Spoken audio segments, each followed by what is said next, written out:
ముత్యమంతా పసుపుతో నిన్ను చేసి గౌరమ్మ అని పేర కొలిచేము తల్లి.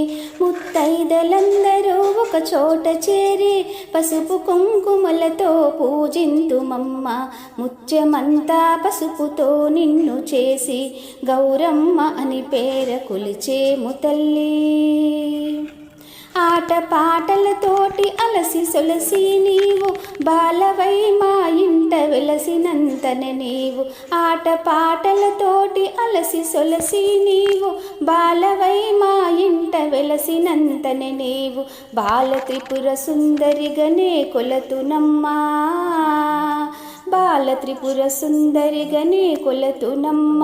స్థిరముగా మా ఇంట కొలవుండవమ్మ. ముత్యమంతా పసుపుతో నిన్ను చేసి గౌరమ్మ అని పేర కొలిచేము తల్లి.